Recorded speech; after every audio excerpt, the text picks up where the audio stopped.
The Call of Duty League is brought to you by GameFuel. Unlock a CDL team pack with any purchase on gamefuel.com/CDL while supplies last. Offer ends on August 31st. Tournament audio and team listen-ins are powered by Astro Gaming, the official headset and mix amp of the Call of Duty League.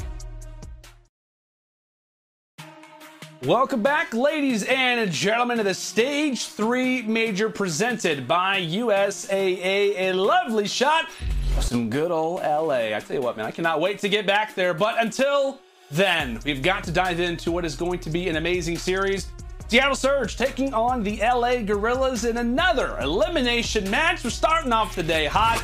Somebody is going to be going home as now we take a look at our bracket, seeing how everything is lining up for the moment. This may be your first opportunity to take a look at the brackets. You kind of see how things have shaped up, as we've hardly made a dent into what is going to be just a phenomenal tournament study. Like we said, Ravens, they get the job done there versus the Legion. And now, like I said, we're sending another team home. A top 12 placement is not the way that you want to sit if you're either of these two teams. A big one, to put it lightly. Yeah, this is going to be a great series. You have one side, which is going to be LAG, which in their last 3 series, they went all the way to a Game 5 versus some top competition. It's not really easy to do so, but unfortunately, they find themselves in a bunch of losses there. But keeping those map close, you got to be feeling really good. On the opposite side, you have the Surge, who didn't get a single win throughout all of Stage 3. It's not looking good for them, but they do make a roster change for Decemate. And with Decemate, they are currently 0-2. They've won 1 Hardpoint and 1 Search and Destroy. Hopefully, they put a lot of time and a lot of practice in on the back end so they can come prepared for this major here. Well, as we've said it, man, hey, in the elimination bracket, your run starts here. It starts at the very beginning of the elimination bracket. This is where that run can start to begin. But as you said, right, we got to meet our first team. It's a group of veterans looking to try to prove themselves. Well, the last few matches have not treated them oh so kindly. They are looking to turn the tide today. Let's go and meet the team, the LA Guerrillas.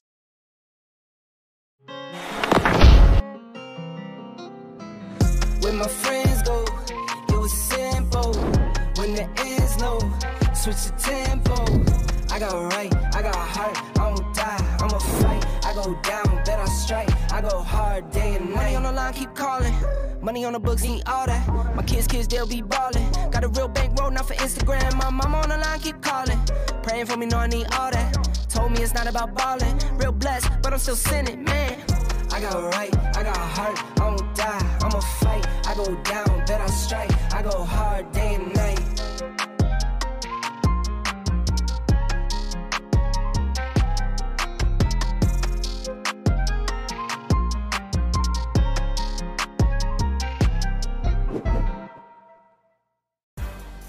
All right, there's a look at your LA Guerrillas. I mean, what's that? They've lost their last 3 straight games. I gotta ask you though, kind of given the fact that they are in this situation where they have in fact gone to Game 5 in their last 3 series, does that give you hope for this team? Yeah, it definitely does, man, because that means that they are not out of this series ever. When I look at LAG, I look at them as a 2-3-5 kind of team. They rely heavily on that Search and Destroy. Check the control can go in their favor. It's basically 50-50 if they're not playing Raid. But then on the opposite side, it's that hard point, that struggle for them, that they only have 2 wins on 2 different maps, which are going to be Garrison and Checkmate. Every other hard point, they have 1 win. So if they can work on that hard point, just being more consistent, because they play a lot of teams close in that game mode, it's all about just closing down in the final moments, because that's where they really tend to struggle. As you said, right, it's hard point for the Guerrilla side, and on the other side, it has been those controls. It's going to be a talking point. You know it, fans of the Surge. You've had us talk about this a multitude of different times. But again, maybe today could be where things start to look a little bit different. This team is hyped. They're ready to come into this match and end their current losing streak, sitting at 6 series in a row. A big one for this team. It's the Seattle Surge.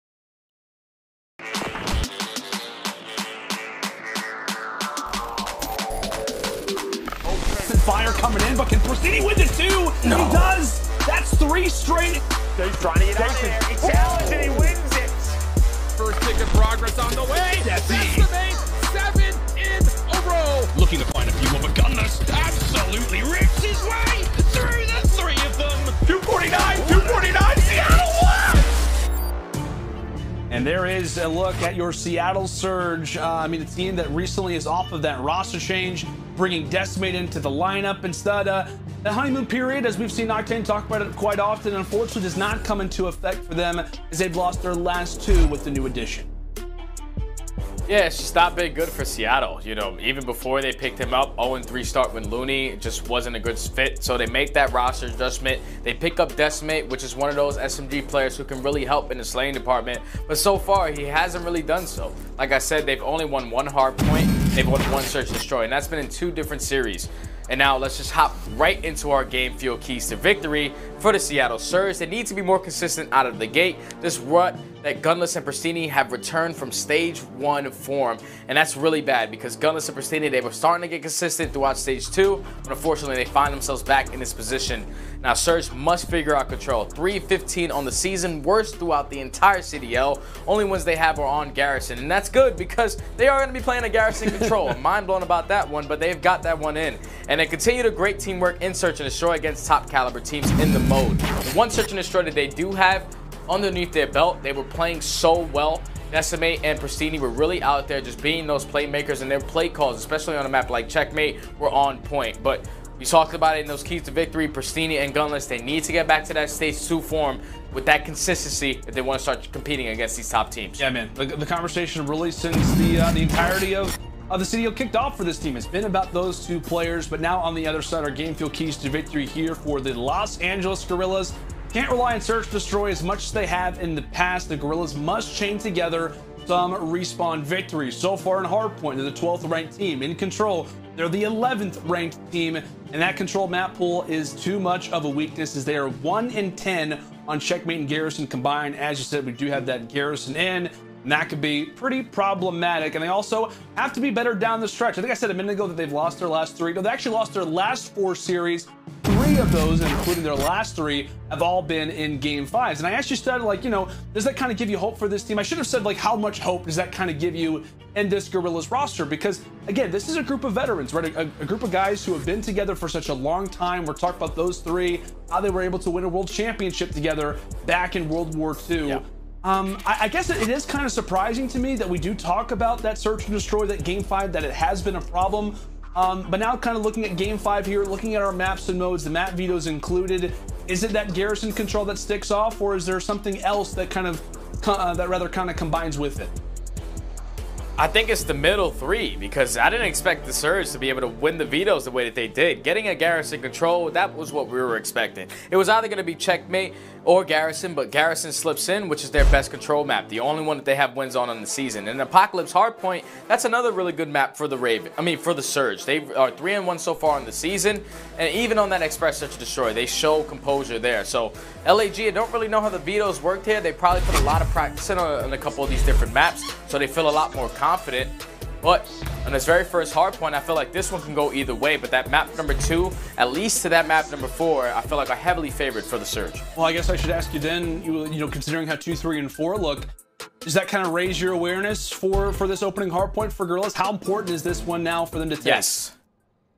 This one is really important because we know what kind of team Guerrillas can be. They can come out, they can possibly, you know, take that game 2 search and destroy and tie the series up. But to start off 1-0, this is a game mode that they're sitting dead last throughout every single team in the CDL. And it's just not good when you have 3 world champions that have competed together on the same exact team. They know what it takes to be good at this game mode. It's all about the slaying, all about the positioning on the map, and make sure you're doing the fundamentals correctly.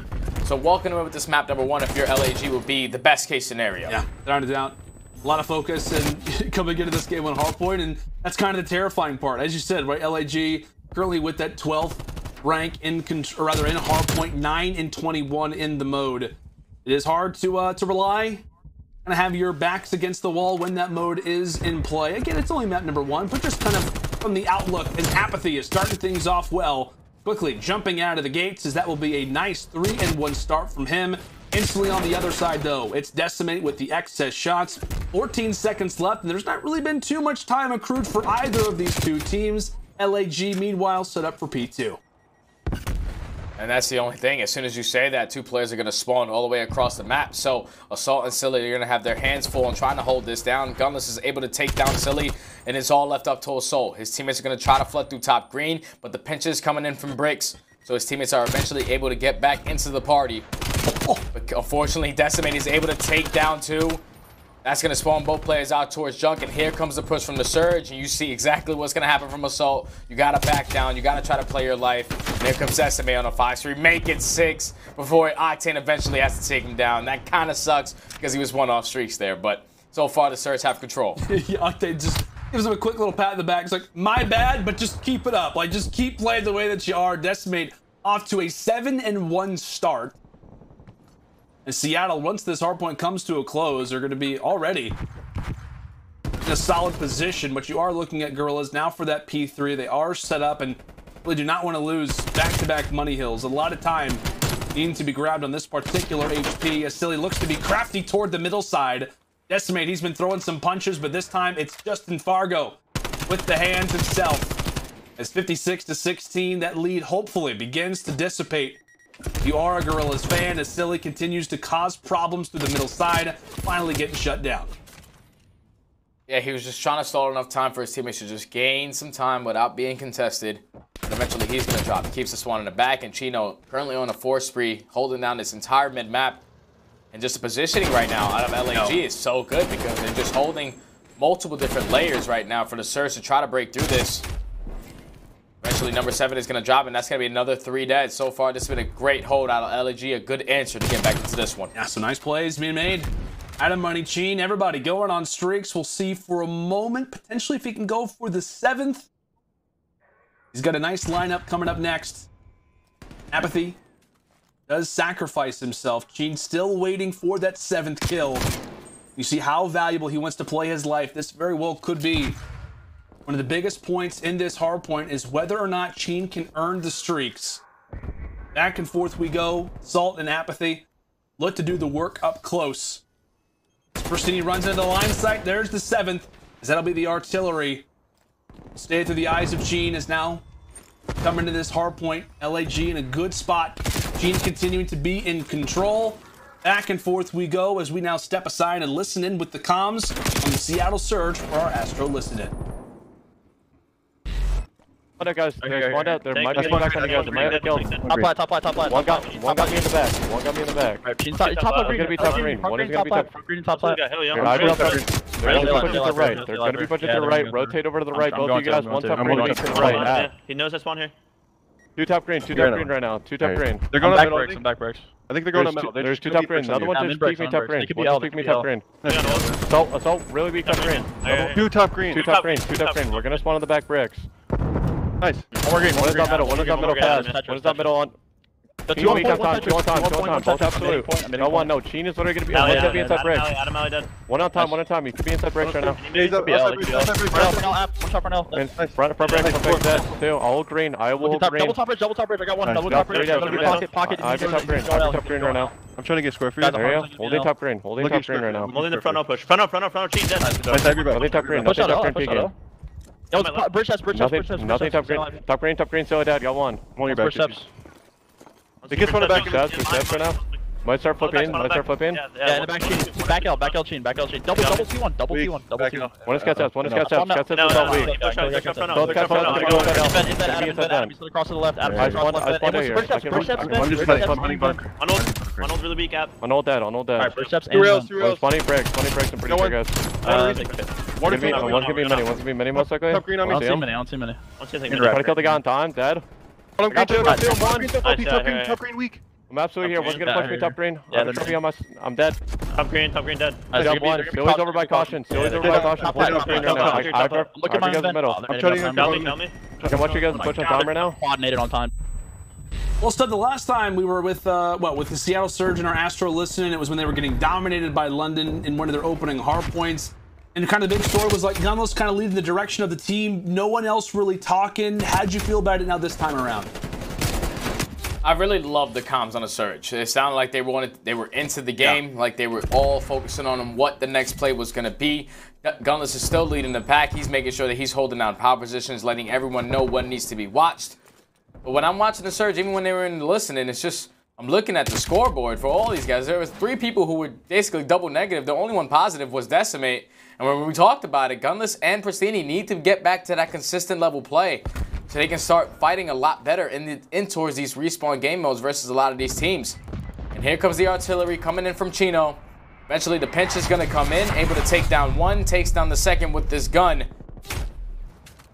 As the pinch is going to come in, LAG are able to fight in towards that P2, gain control, and keep the spawns. And just like that, LAG will be fully set up with 40 seconds remaining. This can get real bad for the Surge real quick. It absolutely can, my friend. Gunless trying to lead the way toward top green. And we talk about leading, right, just in terms of Seattle. As you said, like this performance recently from Prestinni and Gunless so far throughout this stage. And granted, you know, they were 0-5, so of course their stats are not going to be amazing. But what do you think has kind of been the primary source for them to not be great in stage one, talking about Gunless and Prestinni specifically, have, without a doubt, their best stage yet, kind of leading the team in slaying often amount of time, as Silly hits a nice shot, and then now in stage three, kind of back to that same form. What do you think has been the primary cause or kind of that relapse? I feel like it has to do a lot heavy with the roster change, because Looney, even though he was throwing up the worst stats on this roster, he was one of those leaders. Yeah. He was a playmaker, he was a play caller, and he would set up his teammates to tell them exactly where they need to be. And that's probably something that right now Prestinni and Decemate are trying to work out, is what positions they need to be at, where they need to be aggressive, and it's just not really been working out for them, with Gunless being the only leader. Decemate is currently sitting at 22-12, but Prestinni on the other side is at 8-18. Yeah. They do have the spawns for this P3 hardpoint, but LAG, they're just capitalizing on all the mistakes so far out of the Surge and the inconsistency gameplay that they've been showing so far. Now, I just gotta say, I mean, Decemate, not I want to say single-handedly, but he is the primary difference maker. You see 23-12, get 9-18 on Prestinni, as you said, 11-17 on Gunless. He is going off right now, as that's going to be a little positive right now for him.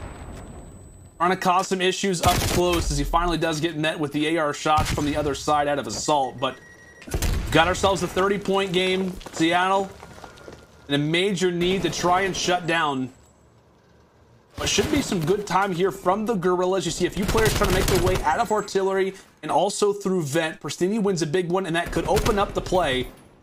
You see Guerrillas kind of utilizing that guerrilla-type warfare, right? Kind of trying to hide behind any perspective that they can, causing problems, having players struggle by watching that flank, and that's 3 down. Of course, it's Decimate who stays alive, but he gets met as well. Guerrillas in a great spot for the moment as they continue to pile on the seconds. Yeah, 205 to 156 with 25 seconds remaining on the clock. They're keeping the Surge, spawning out towards back P3. Kills are going back and forth right now. Octane, he's currently trying to just stay alive, stall some time for his teammates, but it looked like he eventually got stuck in the map right there and couldn't move. Eventually, he's going to get traded. And now the Surge still getting bad spawns. This is the best case scenario for LAG. The time eventually is going to run out on P4, but they are fully set up for P5. So if they get these kills right here, this can be really bad for the Surge because they can set up a pinch, but 2 kills are going to go in favor of the Surge, make it 3, and just like that, they're able to fight out of this trap that they had the potential to get put into. Now gaining some time on this clock off that P5 hardpoint. Octane starting to hit some beams. They have to continue to have him go off. And doing that, he is sitting now on the 4 spree, having a few teammates now to join alongside of him. Gunless is able to provide some support so that streak will remain intact, and the game is still afloat for the Surge, as they need to grab pretty much every single second here, play well at P1, flip the spawns for P2, a big checklist, but one that still is possible. Estimating Gunless. It's going to be a nice few kills for them as the spree only continues. Now locking LAG toward those back tank spawns, and now they say, all right, we want to try to rip you guys out of this. Not allow for you to continue to be in this position with how valuable P2 can be. Given the circumstances, Seattle have played this well. But again, it's going to be that P1 to P2 play. A big kill where Prestinni wins the 1 versus 1. And meanwhile, over at that primary point, it's aBeZy going big right now for the time. Seattle have done their job to secure the spawns for next, but they still have to play well over at P1. They have to make sure that they don't let LAG win off this hard point, and that was also just off of the split spawn right there that LAG were able to get. 2 players spawn behind Octane, so he has no awareness there. Eventually, he's going to get pinched, and with only 5 seconds left, they have to try to float out through lights, but aBeZy able to take down 2. Silly with the 3rd. No one is able to pick up any time, but they're just cutting off these players off. LAG in a position to close out that map number 1 in a great fashion from start to finish. On the opposite side, Decimate, he had himself a map, but just wasn't enough to stop the firepower from LAG on that map number 1. Yeah, I really thought, like, just based off of how Decimate was firing, like, this is just going to be a different Surge team. They were going to wipe away the Apocalypse and the Moscow Woes in their last matchup versus London. And obviously they play well toward the stretch, but that's just the issue that you get put in when you are down the way that you are on a map like Garrison. A lot of different things, right? Study where they have to try and balance. It's the P1 while also valuing the spawns. Just too many things that were on the checklist, as it will be a nice and solid victory here for the Guerrillas. And I said, or I asked you, Study, it was like, how much pressure is now on this map for LAG to take it? Decent amount considering how 2, 3, and 4 work, but what? Our point, not been the greatest for Guerrillas. As we said, 9-21 into CDL. They get their 10th victory here, and boy, was it a big one.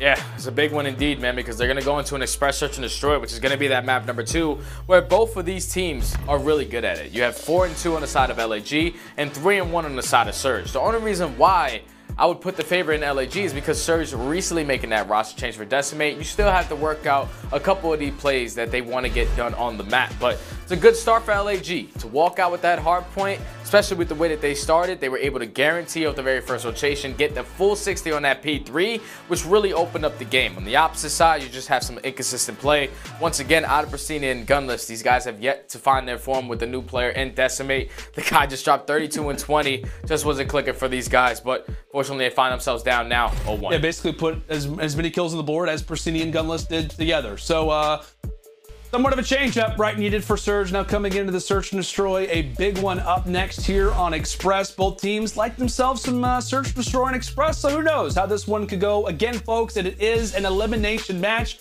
Did LAG find themselves up 2-0, or will we see Seattle answer back to bring us to a 1-1 scoreline? We'll find out. You come back.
Call of Duty League is presented by T-Mobile, now America's largest and fastest 5G network. Set your sights on the competition with T-Mobile, the leader in 5G. Scuff, the official controller of the Call of Duty League. Zenny, the official eyewear for the CDL. Armor your eyes with Zenny Blocks blue light protection glasses by visiting zenny.com/gaming.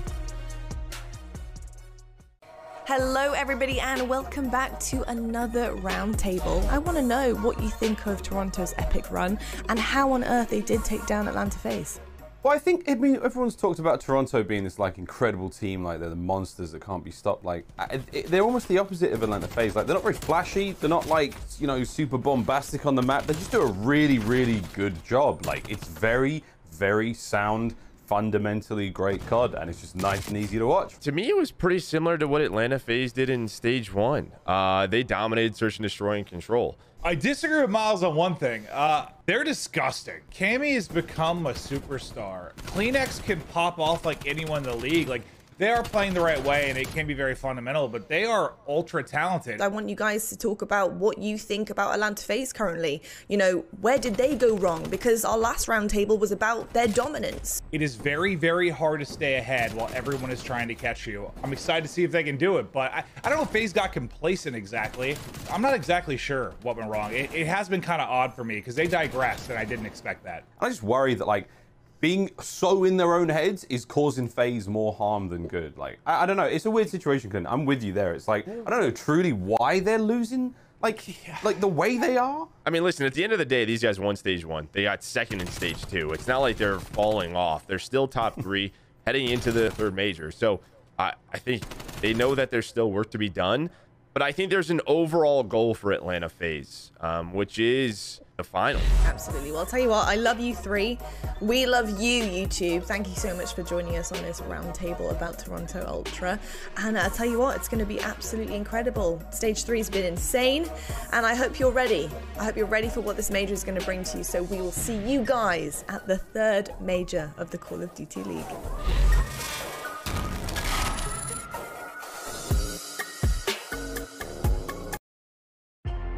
Everybody, welcome back to the Stage 3 Major. We are currently in the middle of Series 2 of 4 to start this bad boy off.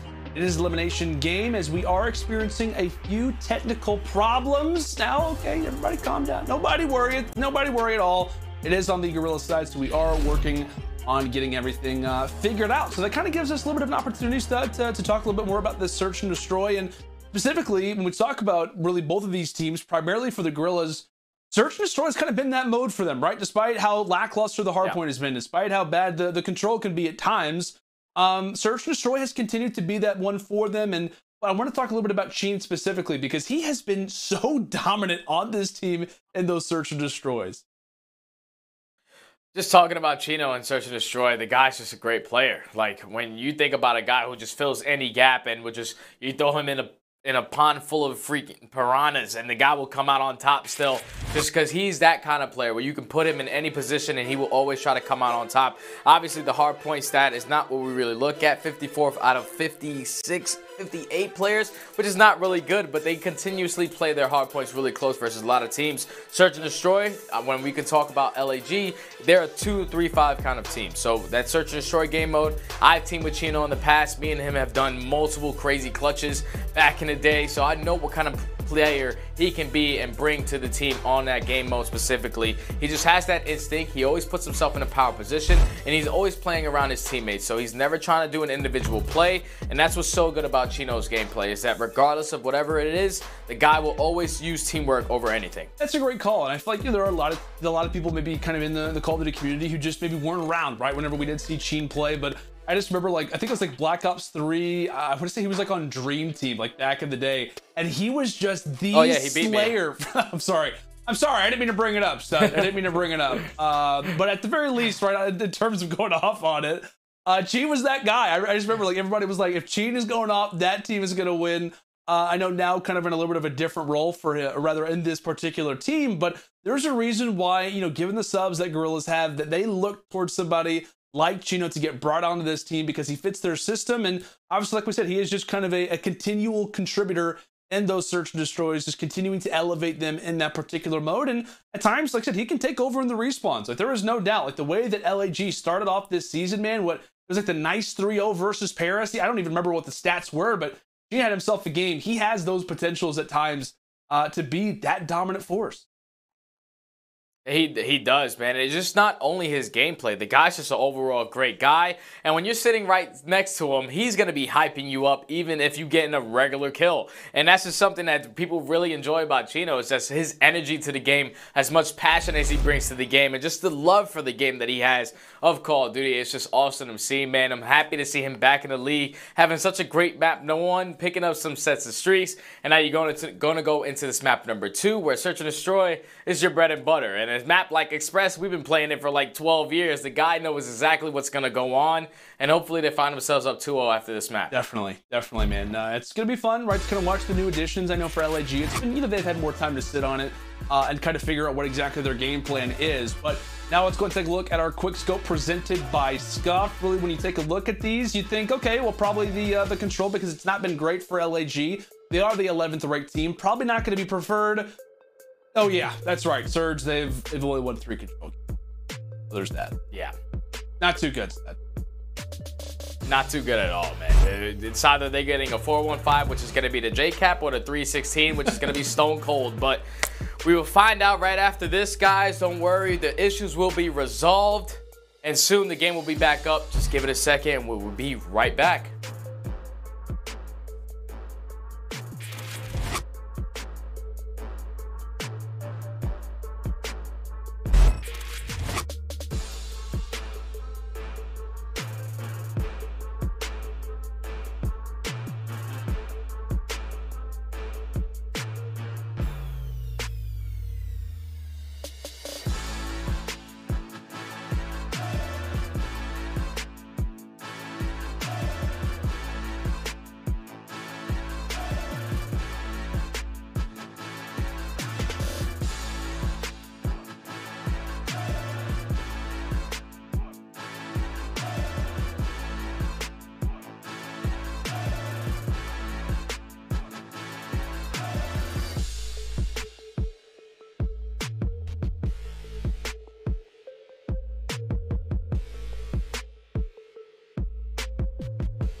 I told you!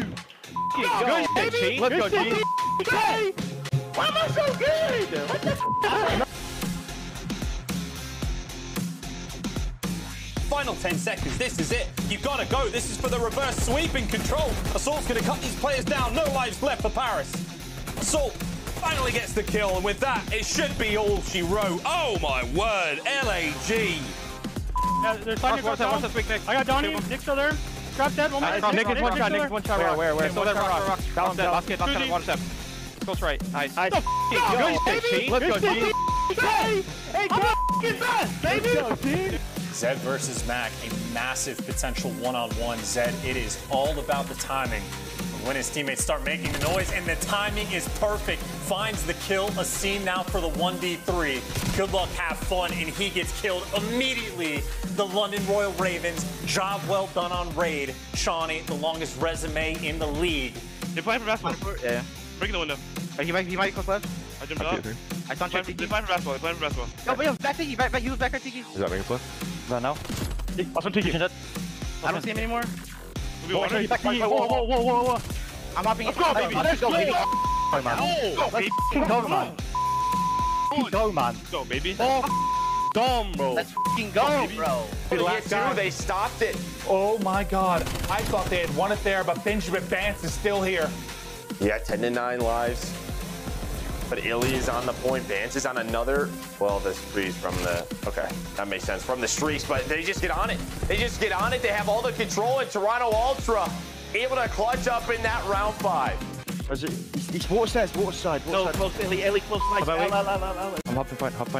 Okay, I'm looking people. He shot me, I'm one shot. Nice. Gonna have nice. Yep, fine. Nice! Told you! I told you! I told you, man. Priestahh hanging down, shutting them down left and right. Aqua tries to make his way on the ladder, but it's going to be a no-go as Minnesota roll through our final 3 maps. I'll get back. I'm in, fall back then. They're all front. I think they're all going to be front. I'm team shadowing with you, P-Dog. I got artillery, Sit down. Got torch on the back. Got torch on the back. Back door. Front. Let's go, baby. Good win. Let's cut the map in half. We're just fighting. Okay. Oh, it is a gauntlet at mid. Third time is not it. Third time's not the charm at all. No. They just got slaughtered. One was ring. There's a ring. Top then.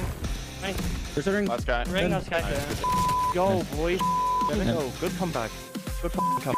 That control is bad, but good rest of the series. Thieves can lock it down here. From Kenny's POV we go. What a monster he has been. 1. Give him a 2nd. There's a 3rd. His teammates look to pick that up. Just a couple more ticks and that'll be it. Thieves. They are the real deal. I'm 1 shot. 5 seconds. Absolutely. 1 shot for it. We get the front. Let's go, baby. Oh my god, baby. Good. Oh my god, 32 and 30. God, Jesus Christ, man. You mother can't kill me, Jesus. Let's go. Alright. Why am I so good? What the enough.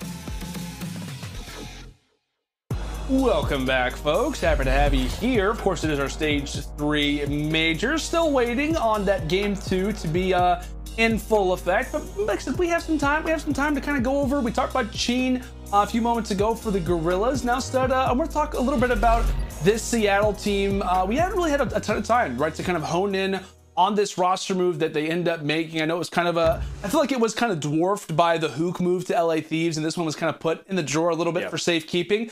But I want to talk a little bit about this Surge move because I think that a lot of people, I guess you could say, and I want to ask you too, like, how much of an impact, now looking at the last few series, do you see that Looney had with this roster now that he's no longer in the team?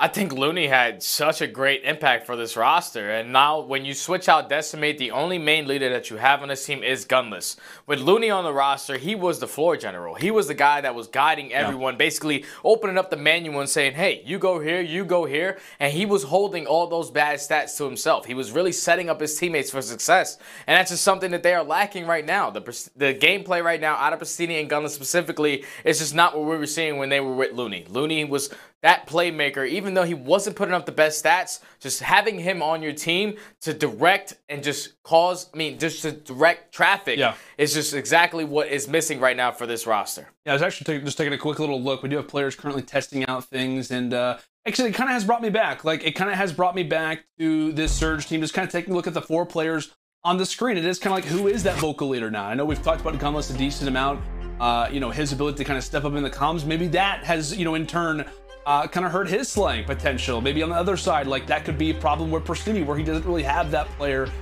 to kind of, fall at the wayside so that he can kind of be set up. And, there was a big part of me coming into this roster change, which it still has the ability to change. We are still only 1 map into this series, but this is their 3rd series, right? They still are on that losing streak. They lost 6 in a row, and that control just has still not been there, right? That control has still not improved.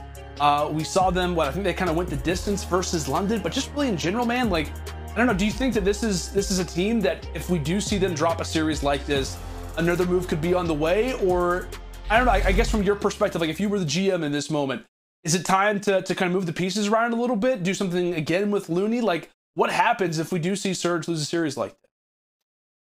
Well, we see Surge lose this series. This is only going to be the 3rd series that Decimate has been with this roster. Obviously, they don't have as much time as they did with Looney. They went through 3 stages without making a single change. And then eventually at the beginning of stage 3 is when they wanted to make that change. And it's just been working out. It hasn't really worked out for them recently, man. Decimate, like I said, he's providing a lot of slaying on the team.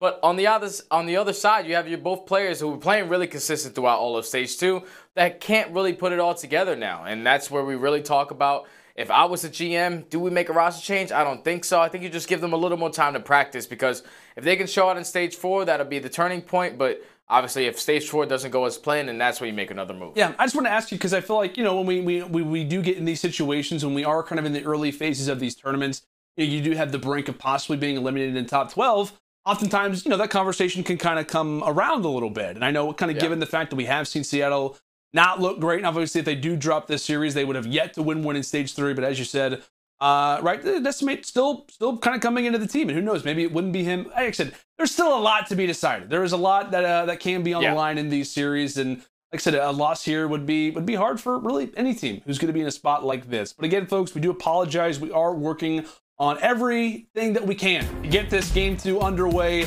very, very soon. Again, it will be Search and Destroy on Express. Everybody, you know, they're just getting their shots for them. They're just working out the strats. Everybody is just preparing themselves for what could be a game starting here momentarily. But I'm not going to get our hopes up too much. We'll see what happens. Like we said, folks, game 2 Express, we're hoping, coming up soon.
This is your Scump Team of the Week, a super team built with 4 of the top performers at the most recent event. 3 players were selected by the league and 1 was selected by fan vote. Stick around till the end to find out who made the team. First up, it's Skies. The Florida Mutineers had a solid week, defeating both the Dallas Empire and the LA Guerrillas to secure a winner's bracket spot in the Stage 3 Major. Skies was a standout performer for the squad, dropping a 1.52 versus the Dallas Empire and a 1.26 versus the LA Guerrillas. He also had some of the strongest respawn stats of the weekend, with the 7th highest hardpoint KD and the #1 KD in control. Next up, it's Arcitys of the Atlanta FaZe. The Atlanta FaZe also had a great week to wrap up Stage 3, beating both the Seattle Surge and OpTic Chicago to secure a winner's round 1 spot in the Stage 3 major. Arcitys dropped huge numbers in both of Atlanta FaZe's matches. He started the week off with a huge 1.44 versus the Surge, before topping that with a 1.52 against OpTic Chicago. Arcitys was frying in the respawns as usual, but if you want to watch an exceptional performance of his, go ahead and check out Game 2 of Atlanta versus Seattle, where he goes 14-6 on Checkmate S&D. Our third player, HyDra of the New York Subliners. HyDra's the newest member of the New York squad, and they are definitely looking stronger with him now in the starting 4. He's an incredibly oppressive presence with the SMG, and the Dallas home series was a great example of his value. HyDra was one of the top hardpoint players of the week, logging the 3rd highest hardpoint KD of the entire field. His standout hardpoint performance came in New York's match versus OpTic Chicago, where he went over double positive with a 29-14 scoreline. And finally, selected by fan vote, it's aBeZy of the Atlanta FaZe. aBeZy's always been one of the top SMG players of the league, but it still never gets old watching him fly across the map for first bloods or getting 2 and 3 pieces in the most ridiculous of spots. aBeZy brought plenty of his trademark aggression to both of Atlanta FaZe's matches, scoring some of the highest kills and damage while only going negative on 1 map out of the 7 his team played over the week. aBeZy's strong performance across the week earned him the 8th highest overall KD of the field. That's your Scump Team of the Week for the Dallas Home Series. Hello everybody, here is the bracket. We've updated it since our first game here, and we're currently waiting in the wings for the second one to continue this wonderful run. But Royal Ravens have sealed the deal. They're heading through the bracket. They have taken down Paris Legion. They've sent them packing, and I'm pretty sure LAG are hoping to do the same with Seattle Surge, but let's see what they have to say about that one. I would just like to talk about some of the matches that we got coming up though, and I've got Nameless on the desk, and I know what you're all saying. Start the game, why are we on the desk? Trust me, we feel the same way. We want to see this game just as much as you do, but we thought while we're waiting, we may as well just talk about some of the others. And Atlanta Dallas, why not? Obviously, I feel like we've seen a bit of a different team in terms of Dallas as of recently. I felt like it turned around, especially when they got into the same facility as one another. Being in the same room seems to have really given them that kind of kickstart, that vibe again. Nameless, like, what kind of difference does it honestly make as a pro player to be in the same room with your teammates, to be able to see each other, talk to each other, feel the hype? Yeah. Is it really that much of a game changer? Absolutely. I think that it's huge for these guys to all be in the same place. Right after you lose a map or you win a map, you can go over what you did right, what you did wrong, and it just hits different when you're together. Another thing for Dallas, I mean, they won a world championship together, and that camaraderie of being in the same room and bringing FeLo in, now he feels like he's really a part of the squad, right? So I think that it paid massive dividends for them in their last series. iLLeY played phenomenal, and you saw in his post-match interview when he was talking about it, he was like, I've been trying to get us to play here. I don't know why we haven't. And then it finally happened. iLLeY had the best hardpoint that he's played since they made him switch to an SMG, so it was music to my ears seeing them. 100%. And do you know what? I just hope that Crim's got his computer fixed by now, because that fan, it was bothering him, man. I was worried for that. He's got like 5 of them now. Yeah, I was very worried for that PC's life. Talking actually, you just spoke about iLLeY, and that's something I really wanted to touch upon there as well. Obviously, iLLeY made a pretty big switch. Not only did they get rid of Huke, bring on FeLo, but iLLeY had to make the switch over to the SMG. From your experience, Nameless, obviously you've done many switches in your time, which, you know, just shows how good you really are, bro. But how hard is it to switch mid-season, and how long does it really take to feel pretty comfortable in that role?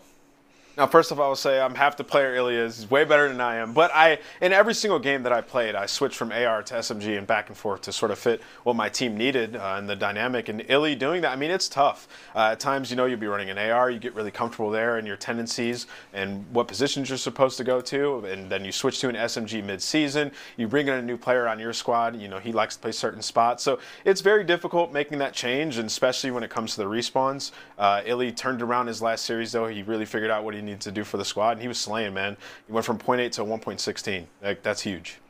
Yeah, it definitely. And I remember literally interviewing him and asking about the role change and how he felt about it. And look, he felt pretty good, but he did say that there was still work to be done. He's still trying to feel that confidence. Do you feel like he's getting there from what you expect from him as an SMG player? Yeah, I think iLLeY individually, like, he's never lacked confidence. Like, he loves Call of Duty. This guy plays nonstop. Even when he doesn't have to practice, he'll just be on playing pubs, right? So I think he's always been confident in himself. I think it's just his ability to, like, take over games is something that he was working on and trying to get better at. Because in MW, we saw that. Like, iLLeY was able to just completely take over games. It doesn't matter what gun he had in his hands. He's just a versatile player. And now we're seeing that. iLLeY can be a top SMG player. And he has to do it. He has to be a dynamic duo alongside Shotzzy. There's no more Huke, so a lot of pressure onto iLLeY. Yeah, speaking of, Nameless, you just set me up lovely. Obviously, LA Thieves, Mutineers is going to be a match we're going to be watching today as well. And Huke is definitely somebody that we're thinking about when we're watching this match. And obviously, generational talent coming across the board there. Very excited to see him play once again. But, you know, really, how long does it take for somebody like Huke, a very talented individual player, to come onto a team, have to gel to the likes of that team and almost trying to fit that puzzle piece that's missing in that roster? How long do you reckon that takes? Yeah, well, first and foremost, there is no set time. We've seen players who are stars jump onto rosters and immediately find success. Like, I think about, you know, 100 Thieves when they picked up Priestahh, how much better they got almost immediately. Like, there's just times that happens. For this team, though, I think that they kind of figured out, like, all right, we were solid with TJ. When we bring in Huke, we might take a little bit of a dip in performance, but his ceiling is way higher than TJ's. So once he's able to fit into their system, and JCap coaches him up a little bit, because at times, Huke does throw away his life. He takes some bad routes. He gives you the bad spawn. So he has a lot to learn in Cold War, right? So I think it's a long-term play for Stage 4 Major, Champs time that they're looking forward to, because he is better than TJ, but once he figures out how to play the game a bit better, that's when they can elevate to that next level. Is that now? I don't know. In their last match, they didn't look too hot. It looked like they took a little bit of a dip in performance from TJ, but I'm hoping for the best. Maybe they honeymoon and have a run. We'll have to wait and see, my friend. But Nameless, thank you so much for entertaining us during this wonderful game break. And folks at home, don't panic anymore. Stay out of that chat with the negativity. Come on, we got an epic banger for you coming up, and I'm pretty sure things are starting to smooth sail now. So don't go anywhere. LAG Seattle coming up next.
Oh boy, welcome back, ladies and gentlemen, to the Stage 3 Major. I have got some great news for you. Being told that Express Search and Destroy is moments away from loading up. And I am so happy to hear about it. Major shout out to Lottie Damage. Nice little game break, giving us some information, setting up the rest of the day because it is a long day indeed. I gotta refresh myself, Stud. I took a look at the maps for a moment and just like, oh yeah, this is game 2. I was thinking that we were actually going into a control, but that's not the case. Search and Destroy has yet to be settled, as it is LAG closing out the early garrison. And what, man? Express Search and Destroy, talk to me. How does this one fare off for both of our teams? Yes, on one side you got LAG, who are sitting up 4-2 in the season. The other side you have the Surge, who are sitting at 3-1. But the only Search and Destroy win that they have with Decimate is on a map like Express. So they have the reps that they want to on this map. So they're feeling a little more confident here to potentially tie the series up 1-1. But this is LAG's bread and butter. The 2-3-5 meta for them is usually what they go to try to force the series and try to get wins. Because hardpoint really hasn't been their strong suit, but getting that first early hardpoint is the best case scenario right now for LAG, because winning the Search and Destroy, they put themselves up 2-0. And then, like I said, that garrison control, where I don't know how it got into the series, it will be there for that map number 3. And as we said, you know, coming into this, have a little bit of a break. So maybe that's given both teams a chance to reflect a little bit, maybe stretch the legs. And maybe a few players a little slow off the gate. It's all good. Surge just taking their time in our opening round. But as we said, folks, it is an elimination game. Loser of this series is sent home with a top 12 placement, a major one. Both of these teams, all of these players, the franchises included, is into the first round. Nobody yet to drop, as Prestinni is going to go for the early plant. And really based off of the way the minimap looks, Surge are sitting as if Guerrillas weren't even playing defense whatsoever. So this will be a necessary retake.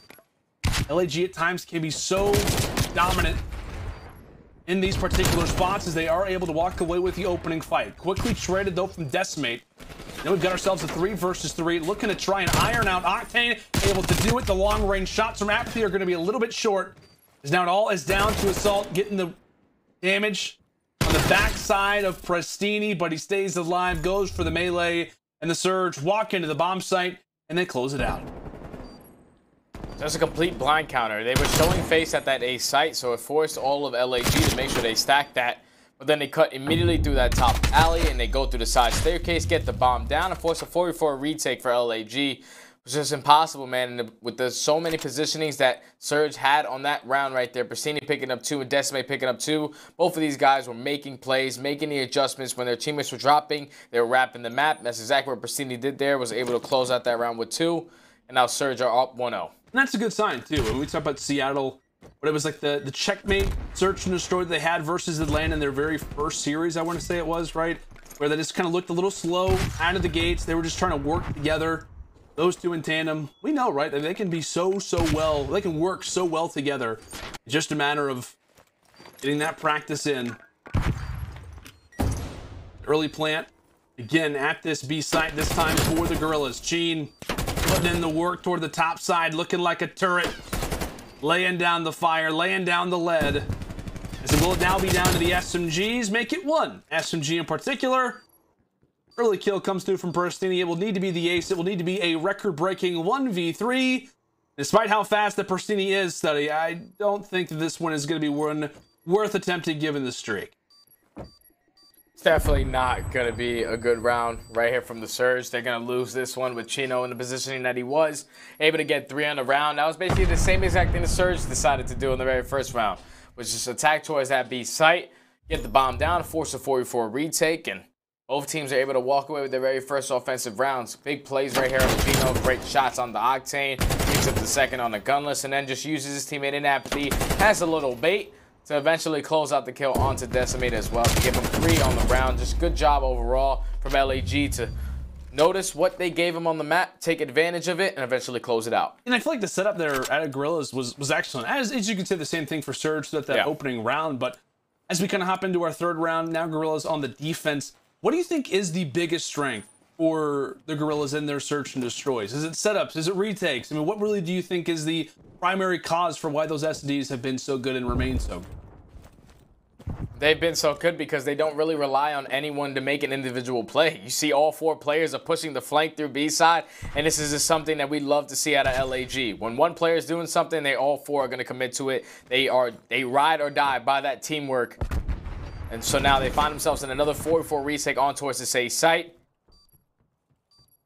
The Surge should gain the information that they could flip the spawns and take control of their side, but how beneficial is that? Getting a first blood is going to be awesome, but 2 players are eventually going to drop, making a 2v2 situation now with 20 seconds left. This is bad, but somehow, someway, the Surge is still coming out on top, able to win a majority of these gunfights. And I would have liked to see if Assault didn't really challenge from that top window. aBeZy could have just hopped on that bomb and forced both of those players to try to push up, because there's no really line of sight right there to try to look towards that A bomb. But he gets picked. aBeZy eventually has to work a kill, and the Seattle Surge, they walk away with another offensive push. Yeah, and I gotta say, like, you know, it was kind of an odd call for the Guerrillas to kind of send 4 strong onto the flank, but we have seen that work out from time to time. But I think overall it just kind of went down to the awareness from Seattle, their ability to quickly turn, realize, and say, hey, you know what, it's a little bit too quiet. Most likely someone's gonna be on our flank. I'm not sure if they expected all 4 players, but they at least acted like it. Nice reply there out of Seattle, as now we'll get to watch what LAG look to do on their next offensive round. It appears to be somewhat the same, right? Just pushing toward B. Yeah. You have that 1-3 split there from Seattle, and of course that one player smartly is going to back up. aBeZy will be in a spot now to go ahead and go for the plant. A lot of coverage right now granted for the Guerrillas. Players look to try and peek on out. Trades either which way, but it's Prestinni on the flank that could ruin all of the plays.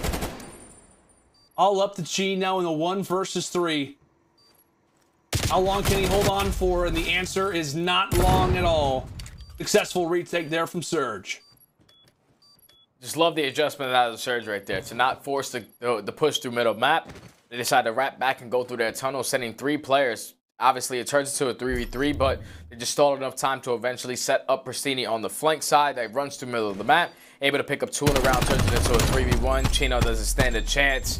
And the Surge win the very first defensive round of the map, and now find themselves up 3-1. Yeah, great start. Coming from the Surge boys, but Prestinni in particular, starting things off 5-0. And, you know, Search and Destroy, as we talked about it, you know, to kind of start off the day, start off this series in particular, is that, you know, Gunless and Prestinni, they just kind of haven't been those same players from stage 2. And we talked about how, you know, it could be the impact from Looney and really just a number of different aspects around it. But his Search and Destroy so far from Prestinni has not been great. Since the run is 0.6. So for him to be playing the way that he is, it is no shock that 3 of the first 4 are in the hands of Surge. Really, it's just a matter of tossing utility back and forth, nothing answering, and it very well could now be the rotation out toward the B site. And this is where LAG needs to make that adjustment, because they cannot give up this free plant once again. And then pushing through that low locker is able to get the first blood on the Octane, who was watching that flank. It's such a huge kill. So now it's going to slow down that push for them to try to work towards that B plant. And now you have to let Prestinni hold the flank. So it's going to be difficult with a 4v2 to try to work this bomb plant. You see Prestinni slowly creeping up the middle of the train tracks. Silly is going to spot him. Prestinni's basically trapped. He knows exactly where he is. He's just waiting for the right moment to line up the shots, and just like that, he's going to drop. aBeZy comes in through the side staircase, able to take down Gunless. The bomb does get planted, but in a 1v1 situation, Decemate, know you had a great first map, but to kill all 4 of these guys the way that they have been playing so far is a pretty difficult task to get done. LAG close it out on the defensive round, and now they put themselves down 3-2. I feel like, too, you know, at times for the Guerrillas, like, you can just kind of see, like, the inner workings. Like, you can just kind of see the gears going in terms of their mind. Because as soon as Silly finds that kill, aBeZy says, all right, cool, we got some information, now time to go for the jump. Because now he has the support from Silly, and then really he just kind of tries to finesse his life, and Decimate ends up dropping from there. And I know, kind of given the man count advantage, it's obviously going to be easier than not. But from this LAG team, we talk about how often they can retake sites and play a little bit slower from time to time, and it definitely can cause them some issues. But those Game 2 Search and Destroys have been so solid for them. So far, it is Cheen and aBeZy leading the way throughout the Search and Destroys. Is what, 3 times in a row over at B. LAG says, you know what? Let's just keep going for it. Let's just send it. Who cares? Plan is in. Now we'll see how Surge look to go for the retake. Yeah, they just keep on giving up this free bomb plant, but this time Chino knows that there's going to be multiple players on the flank. Fortunately, Prestinni is not going to be able to connect onto any bullets, but a trade does come in. After he's going to decide to be aggressive towards the middle of the map, and Octane is going to be able to take him down, and this is just another breakdown right now for LAG. Can they try to tie this up with a fan advantage and make it a 2v2? Yes, they do. Silly with the big kill on the Octane, and there goes the shots from Adam Assault, the world champion himself. Great shots onto the last player. Turns a 4v2 situation into a winnable situation. The duo gets it done. Great shots on the Gunless to tie it up 3-3. Oh, and this one came down to the wire stud. As you said, Assault just hitting the beams. The nice plays toward the stretch as they can say, all right, the B play going to continue to be ours. Again, we'll have to wait until the round prior to this one to see exactly how that one ends up lining out. But all performance in these last two out of Assault and Silly. Said now back to 3-3. The plays at B, the fast and aggressive starts only will look to continue. There's really only one player was there off the rip. That being Silly, considering the spree that he is on at 4 in a row. Not surprising that he will look to try and go for the reposition. Prestinni is going for the plant. Does he spot the leg? He does. It's the cap, in fact, but not enough damage to get the whole leg. Go 4-4. aBeZy alongside his teammate Gene, working up this flank quite nicely. Octane as well. Very well could get sought after. A Silly toward the top ticket side. Now all down to Decemate in the 1 versus 3. These rounds typically can go pretty quick, but goes for the early challenge on an aBeZy. Tries to win the fight versus Sheen, but the cover fire is there. The 3 versus 1 attempt was solid from Desi, but not good enough. And I thought that round was going to work out better for the Surge, but right there, LAG, they just once again 4-man stack towards that A point. They gained all that information, and no players from the Surge are sitting towards the backside. And 2 players just commit towards the flank. aBeZy and Chino going huge on the backside, able to open up with the first blood, and eventually sets up the crossfire from his teammates through the middle of the map. And it just picked them one by one. And now they find themselves 3 rounds in a row for LAG. And now let's see what kind of adjustments the Surge can make on their defensive round. Because so far, LAG have planted this bomb 3 times. And it just hasn't worked out every round since. But Prestinni going huge on the bottom side. Able to even up the numbers at 2v2. Now bomb plant could come in from this B bomb. But it's looking like LAG are going to decide to push through. And this might catch the players from Seattle off guard. Going for the quick rotation, as you said, definitely could catch Surge off in an awkward position. Gunless spotted him. Does get the angle. Considering that he is sitting at 0-7, a kill for him would be major. Or not. Did he not spot them? I don't think so. I don't think he spotted them. Yeah, well, as soon as you said that, I was like, okay, cool. Yeah, I thought he did. Not the angle, but yeah, I mean, based on the way they're playing this, you like to imagine that they have no clue. They've got no idea. Yeah. And maybe thought they were so far back. Gonna come in towards that A side. Maybe he thought they were so far back that they would go for the road. I don't know. I don't know how to call this one, stud. Oh, and now in a 2v2 situation, you see both players from the Surge going from both sides. So this can be difficult because the shoulder's going to come in. Chino's going to gain that information. He knows exactly where Gunless is. Pretty sure aBeZy was able to spot Prestinni, but now it's all about using that Astro headset to use your shout cues to be in your advantage. A couple players are trying to hop up, but aBeZy's going to be low garage, and now all of a sudden it turns into a 1v1 situation. But Prestinni is going to be running towards the top of this plane. And with 15 seconds left, he has to try to find the world champ. But Papa aBeZy, Chapathy, is playing this just right. Plays the cock perfectly, and just like that, he's going to be able to walk away with the round. That's why he is Chapathy, 2-time world champion. I know his daughter is sitting at home watching her father play, and she couldn't be proud of the man in that clutch. Father Ab has many sons. Maybe Decimate is one of those. But still, as you said, man, a big round, 2 versus 2. We thought Gunless had the lines, or rather the line of sight, but isn't able to walk away with it. Oh, so close, but big W in the end there for App, as he will put the Guerrillas on map point. Both these teams, like we said, Express has been solid. Here we go into the next offense for Surge. Prestinni with the bomb in hand. You see aBeZy, he is just ready to make a play. He's ready to dominate early, but here comes Decimate. Meanwhile, it's aBeZy in the corner, and Gunless turns on him, but Assault is there. Does get traded out. A quick 1 versus 3. Now for Cellium. It'll just a matter of can he find the timing. Takes down Decemate to start. A well-played beginning here for Cellium, and Octane does not get the visuals on where Cellium went. So, big moment right now for Seattle. Is it all lies on to Justin Fargo? Can he lock this one up and really just can he find the timing? Can he catch a player peeking? Surge looking to play as disciplined as they can, but they hear the steps.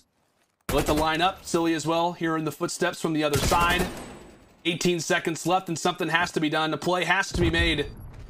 Cellium realizes the time is starting to get away from him. And Surge, they are having nothing of it. Octane's there to drop him. Surge, they secure a round that they must, keeping things alive. And that's good because that was LAG's 4th round in a row to get his 5. And good plays right there to keep the aggression towards that 8 point. It was basically a bloodbath at that bomb site. But they come out on top, winning 3 engagements, turning Cellium into a 1v3. I didn't like that they delayed that bomb plant right there because it could have got a little scary, but they still come out on top. They find themselves in round 10, down 5-4. Now let's see what kind of adjustments they can make because LAG, they have hit this B bomb site every single round. And this time they're going to switch it up. The only thing is, do the Surge, read it. And just like that, they're going to all back up, commit towards that B bomb. And this is exactly what LAG are good at, is hitting that rotation, making you think that you are thinking of the right play that they're going to make. But Prestinni, he's going to shoot. He's going to give up his positioning. And now he has to try to get away with his life, which he's able to do so. But the bomb plan is here for LAG, and it's going to be another 4v4 retake. As you said, the mind games coming through from LA. Kind of the Surge like to play this. You got one player currently on the outskirts. Prestinni actually can go for the defuse. Prestinni hops right on it. aBeZy, meanwhile, finds a player toward the tracks, and they don't have visuals on him. They don't have visuals. This is going to be a defuse, and what a play from the Surge. Unreal to send us to a round 11. LA, they were set up, they were prepared, but they did not have a visual on the bomb site. And what a play to send us to OT. 5-5. You're going to have Surge on offense. So far, their beef push hasn't really been working out for them. They like to commit to A, but LAG, they could continuously keep on countering. But this is going to be a bloodbath. 4v4 at this low B bomb site. Octane's going to be able to open up with the first blood. Here comes the second for Prestinni, but he's going to get traded by aBeZy. Turns it to a 3v1 now. Decimate eventually is going to get traded, but just like that, the Surge bounce back in 3 rounds straight to eventually win map number 2 and tie the series up at 1 apiece. Oh, man. They go all guns ablaze. They said, you know what? We got the momentum from the defuse in round 10. Let's just send it toward the B site, and send it they do. A back and forth game, but as you said, Stud, 3 rounds in a row for Seattle as they get the job done. You can just feel the pressure, right? You just knew in those moments how big of a map that this was for the Seattle Surge. Search and Destroy, it was the game mode that they relied on kind of earlier on in the season, and when they need it, they're able to grab it. A much needed W for this team, as now we've got ourselves a great series, my friend. Man, and if you're LAG, that sneak defuse from Prestinni is going to hurt, man. You get the first blood, you get the bomb down, but no one was able to spot him in the middle of the ticket booth. He just runs out there, just lays down in a perfect position, and is able to get that ninja defuse to force it to a round number 11. And eventually, it was just a bloodbath in that round number 11. Whoever won the engagements came out on top, and the Seattle Surge just winning a majority of those, able to walk away with that. Now they tie the series up 1-1. We're going into a control garrison, which is going to be their best control map. So this is going to be good, man. LAG, I thought that they were going to be up 2-0, man, but this series has just completely flipped its head on the ground, and it's great, man. I can't believe this is a series that we have now. Surge have the potential to possibly go up 2-1 in a control. I love it, man. Flipping it on its head. That's without a doubt. And one round that kind of was a primary culprit for that was, of course, that round 10, our U.S. Army tactical play.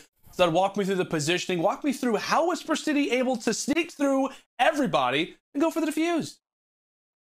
So right now, the only player that's watching the middle of the map is Chino, but as soon as he's able to jump up to that position that he was able to get the 3-piece on the early round, Prestinni's already laying down defusing the bomb. And this is just something that LAG need to work on, is to make sure that someone is always looking at that bomb site, because that's the only way you lose one of those rounds like that. A ninja defuse is usually the way that in those situations will really cost you, and just the fact that Chino had to consistently try to jump up on top of that ticket booth, it really didn't work out, and Prestinni, he just makes the play, no hesitation. Good play. And I know when we talk about Seattle, you're always want to say, you know what, Prestinni, watch out for him in the search and destroys. He can be the playmaker. Obviously, it wasn't necessarily with the gun in this particular play, but he has a great overall performance, and obviously comes away with, without a doubt, one of the biggest rounds, if not the biggest round of the game, considering how that round 11 went. But folks, we are now tied at 1-1 Surge. They look to bring it back, and now it makes this Garrison control that much more interesting. Make sure to stay with us, as we'll be back in just a moment.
Call of Duty League is presented by T-Mobile, now America's largest and fastest 5G network. Set your sights on the competition with T-Mobile, the leader in 5G. USAA Insurance. Easy insurance for your gear, IRL. To all those in the military community, the Call of Duty League wants to thank you for everything you have done and continue to do for our country. In paid partnership with USAA, the Call of Duty League and our teams are proud to launch the Call of Duty League Gives Back initiative, where we aim to honour the military community in support of the Call of Duty Endowment that helps place veterans into high-quality jobs. Throughout the year, the League and our team affiliates look forward to activating programs and opening avenues for all fans to participate and show their support to our currently serving and veteran members. We have your back. From all of us at the Call of Duty League and USAA, thank you to our true heroes. We are grateful for your service.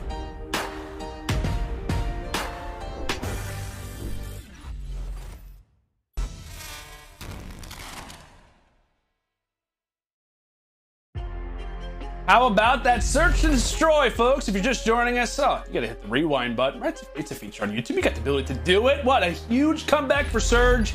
And that express search and destroy. We're gonna be breaking down that play for a very, very long time, probably at the end of the day as well. Prestinni gets the ninja defuse. We head to ourselves to a round 11 Surge. They clean it up, and now we've got ourselves a control on Garrison. So when we talk about Matt and Vito, sometimes it can be a little bit difficult for viewers to kind of keep up with what exactly is going on, who banned what. I know that you were kind of surprised that we did see a Garrison control, considering that, like I said, Seattle, not great in control, but they have won 3 of those, and all of them have been on Garrison. So walk me through, why are you surprised to see Garrison, and how much of an advantage do you think that could be now for Surge? The reason why I was surprised to see this map is because on one side for LAG, their best map is going to be Raid. So obviously the Surge, 0-7 on that map, they do not want to play that. The only one that they have wins on is Garrison, which is insane, man. They're 3-5 so far on that map, and on the opposite side you have LAG, who are 0-5. I thought between this series we were going to see a checkmate, which both of these teams are not really good at, but somehow, some way, the Surge find themselves in this position where they are playing their best control map, and they have the possibility to end that loss spree in that game mode where they are currently sitting at 0-6. But going into their best control map, the confidence has to be there after such an insane map number 2. Hopefully they're able to bring it here, but yeah, like I said, I just simply don't understand the veto system from LAG. I thought we were gonna get a checkmate, but yeah, I guess Gary it is, man. They're 0-5 on this map. Hopefully they show me something. I guess, like, you know, you do have the one win on checkmate, so I guess we kind of, you know, thought, okay, well, maybe they'll play checkmate, you know, just kind of given the fact that you're just not really great at both. But who knows, maybe this is a map they've been practicing on, and that very well could be somewhat of a difference maker coming into this, as we talked about constantly for Guerrillas, for Surge as well. Expand that map pool in a mode like Control, right? You got 3 maps. Just try to be good at 2 of them, you know? Sounds simple. It's really not simple at all, considering the level of talent that we have right now with the CDL. But quickly out of the gates, it is the SMGs from Surge that are firing hot, as really nobody from Guerrillas has been able to find a kill. Thankfully for Cheen, Prestinni pretty much runs his head right into the butt of the gun. With that aggression, it will allow for Seattle to grab some early seconds over toward this A point. As the stack was in, LA finally are able to go for the break. Now this comes down to a big 1 versus 1. Silly versus Prestinni. Able to back up is Prestinni. So waiting for his Surge teammates to come off of spawn. LA doing a great job to recap what was a very slow start to the round. Yeah, just a good start right there from Seattle to get that early tick on towards that A point. So now you're going to see them getting some progression over towards that B point. As LAG, they have to put their focus here, but Prestinni, he stayed alive the entire time in top green. Unfortunately, he's going to fly out, and the last player on the map for LAG is going to be Assault. But they are fully committed towards this A point. They want to get done with this point. They are up by 7 lives. The aggression is there. They have full bricks control. Decimate is in such a great position to cause problems. Able to take down 2. Unfortunately, he's not going to be able to get the 3rd, but the 2nd tick is already in on A. The time is about to extend a minute, and this is the perfect start right now for the Surge. And really for both these teams, it has been attack that, rather attack and defense, but attack for both these teams really has not been great. Kind of coming into this particular control bit, I was wondering, like, you know, can we see a team walk away with an offense? If so, that could very well tell the story of this game number 3. But half the work done so far from Seattle. Still a lot of work left to be attempted, as a solid life advantage currently for the boys of Surge, up by 7. You see Silly, the awareness already out of the Guerrilla players to say, you know what, we gotta try to contest the spawn, we gotta try to cause some chaos, because lives could start to become somewhat of an issue. 3 players off spawn. Silly, the farthest pushed up player without a doubt. But on that 2 spree, he has slowed down the early push from Seattle, as that time could start to become somewhat of a factor. Another big gun engagement. Prestinni's able to win it. That very well could be a big setup now for Surge. Yeah, so now Surge, they have to try to win these engagements without having any top green control, but Octane's able to take down Chino, and here comes the 3rd, and Prestinni. That's going to be 3 down now on the side of LAG. 6 to 14 in lives remaining. LAG know that they have to be aggressive towards this B point, but they still have a player on the back end, which Octane is going to be able to take care of. With 26 left, this round might come down to the clock. Surge players just have to try to stay on this point, try to keep this going. At LAG, that's going to be 3 down, and with this time ticking, they're all going to be put in the spawn. They have to try to fight out quick. What a big break that is. We talked about the retakes and Search Destroy. How about the retakes in the control? 13 seconds left, and here comes what will be the final push, potentially, of this round number 1 out of Surge. As Cheen looks to put in the work from afar, the bullets beginning to rain throughout Garrison, but it's 2 on one side. Silly again, trying to be a problem, takes down Octane, and with that, LAG are able to hold on and walk away with our first. And I think it was just simply the play of Silly right there, because Gunless, the entire time when they captured that A point, he was staying alive in bricks. So all his teammates that were coming off the spawn, they had to focus on Gunless to try to eliminate him out of that position. But the entire time on the opposite side, you had Cellium, who was consistently keeping those players in their spawn and was able to just set up a lot of kills there and just stall a lot of time for his teammates to eventually get into positions that they wanted to get in and eventually close out that round. If you're the Surge, that one's going to hurt because you had such a massive live advantage, such a power position on the map. You just let it all go. And LAG, they find themselves up in such an intense defensive win right there. This one, indeed. And we come into round number 2. We'll see what the look appears to be from the Guerrillas. Just a nice little kind of mid-map spread, and unfortunately for them, attack has not been great for them either. In fact, despite having the 11th worst control record, they are the 12th team in terms of attack. So Surge just slightly better. Again, we'll see if that has any impact. Talk about roster changes for both sides. Who really knows? But off the rip, aBeZy and Assault able to put in a nice double. But Gunless had somewhat of a slower series up to this point. Now sitting on 7 in a row. The Decemate nearly earned him the cruise, but at least he's going to have one streak for the remainder of this game, as it has really just been LAG somewhat slowed down at the door. No real answers as of yet, so he hopes to change that. He has been influential so far with that SMG, as we talked about that round 1, but yet to get anything going so far on the offense. Yeah, right now the Surge, they're just holding map control. Gunless in this top green position. We know how powerful this could be. Just keeping these players at bay. Not letting them cross the line of sights. With 30 seconds left, LAG, they're finally able to get onto this B point. The clock is going to stop ticking, but Gunless is winning gunfight after gunfight. And we were talking about the consistent gameplay from this guy. We know exactly what Big Pierce can do. And he's 19-5 on this map so far. Currently on another 4 spree. Just keeping these players from LAG in their spawn. No one has an answer for Mr. Gunless. Make it 20-5 right now.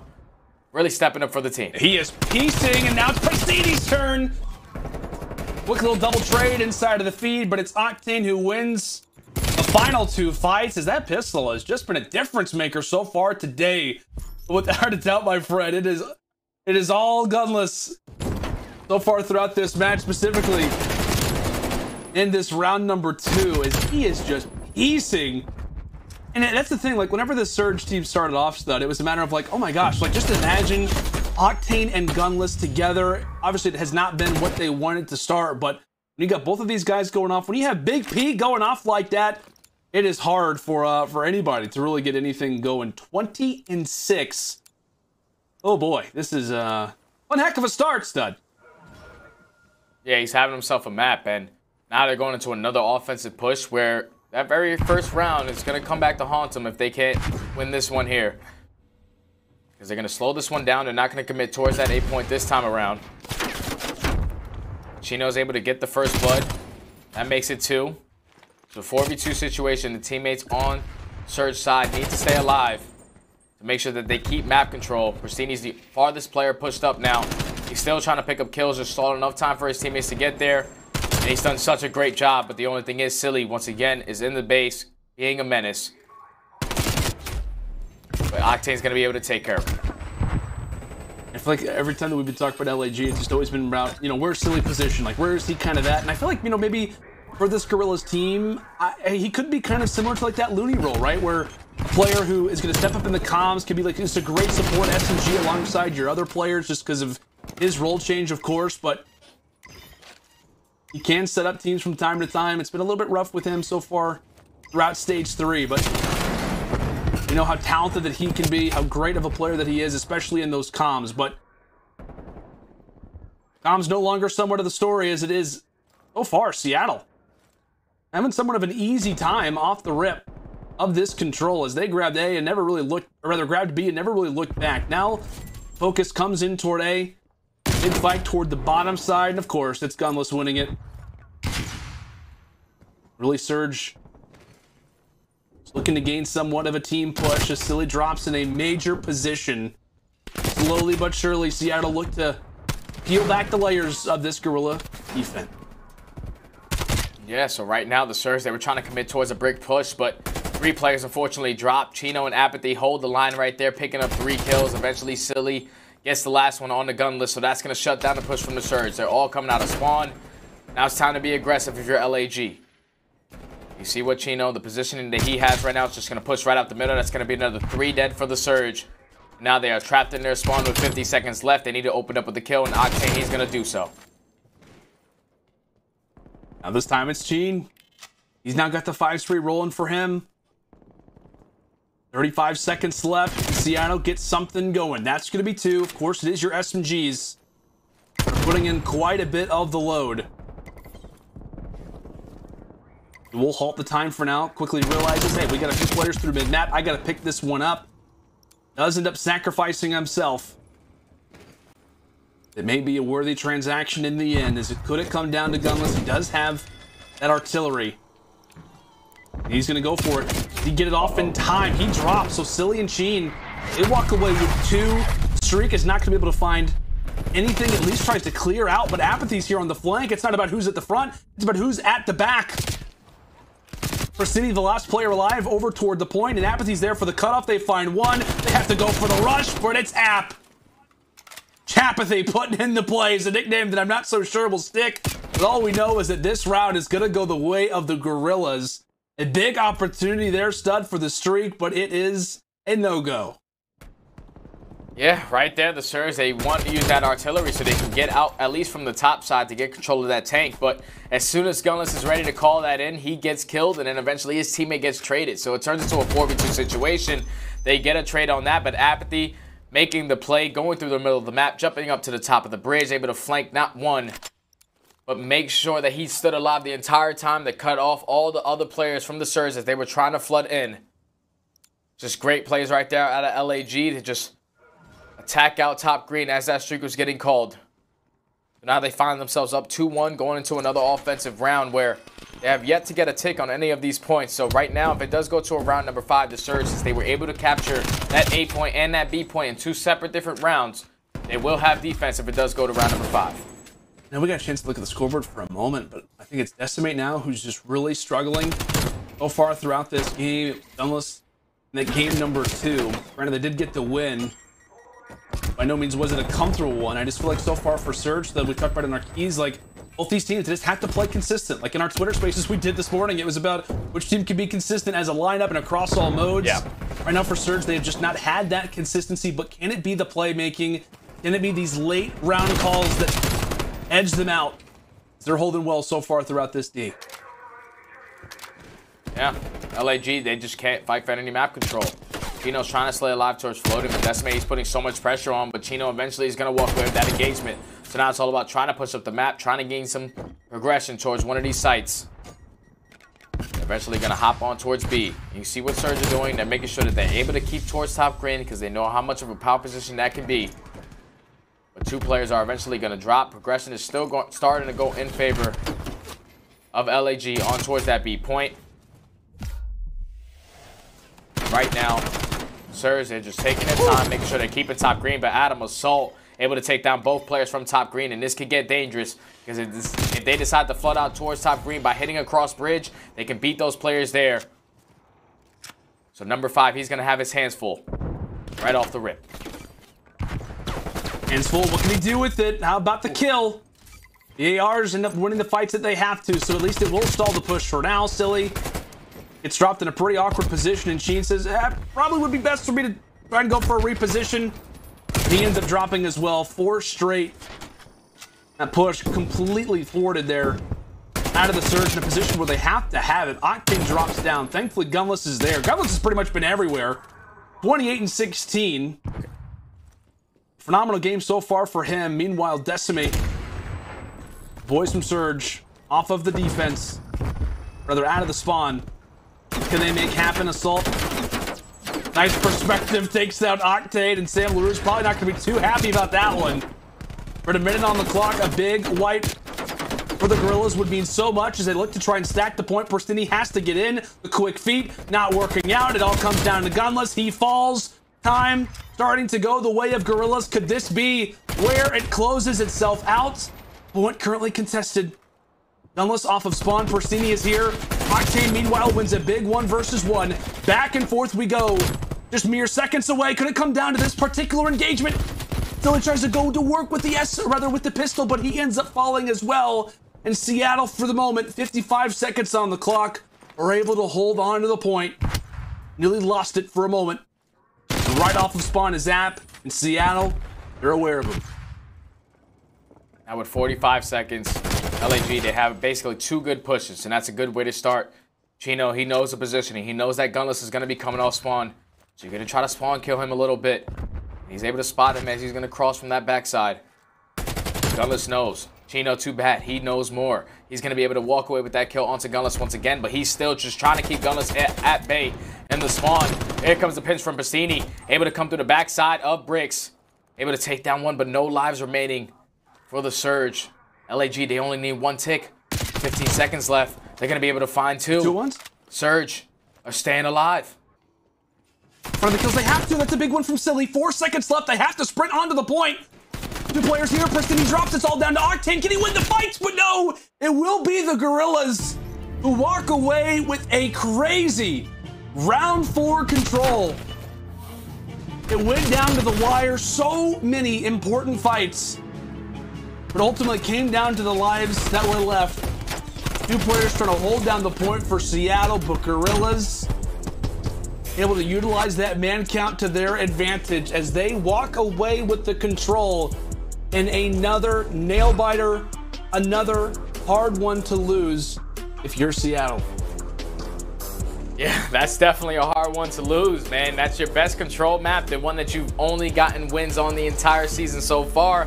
And LAG, they finally have gotten their first win on a Garrison control, and you gotta feel for the guys. They played well on the very rotation when they captured that B point.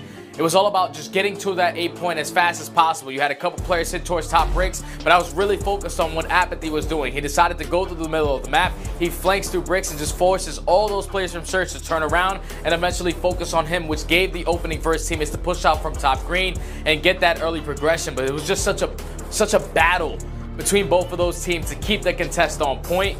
Eventually, lives go in favor of LAG, and they make the plays to close that one out. This one hurts if you're the Surge, man. The only map that you could get a win on that control, unfortunately, it does not work out for them. Yeah, and with that loss, it actually ties Seattle's 7-game losing control streak that they had to start off the season. Now they're doing it yet again. We'll see if that control will affect them.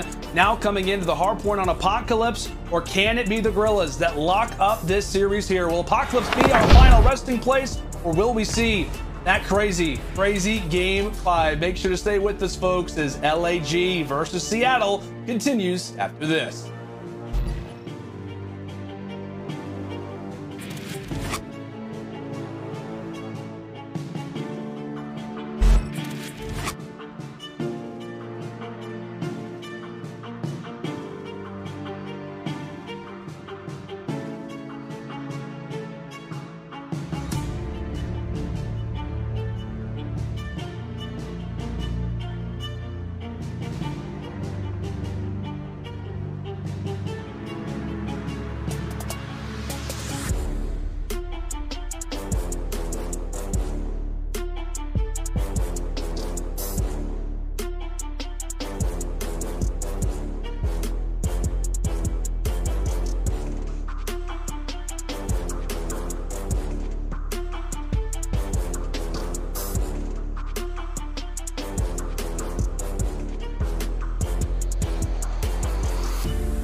Should be fine. Let's go.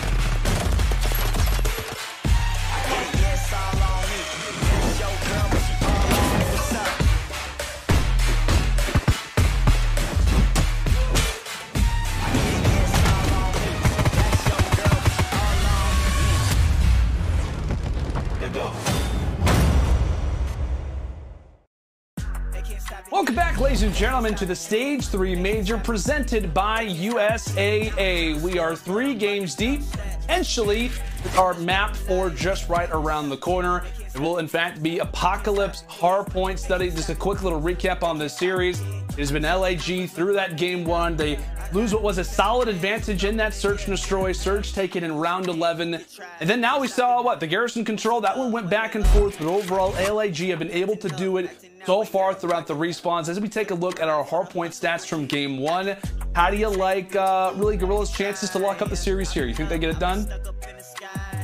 They have the possibility, man. They went on a map that they were 0-5 on and were able to win it. That's so true. They have the potential to do it. It's all about what kind of setups that they're going to be able to have. And this is a map where I'm really looking at Prestinni to step up from the side of Surge, because this is one of those maps where he's really comfortable and SMGs can really take over this map. LAG right now, they're just playing really well. You can just tell they got really hyped after that map number 3. You got to be feeling for the guys. They find themselves in a situation where they are up 5-3 in that search and destroy. They let a ninja defuse happen and force it all the way to a 6-5, which they eventually drop, and then they win one of their worst control maps in the game finally. So LAG has been putting in the practice in, but on both sides, you have the Surge on this map who are 3-1, LAG who are 1-3.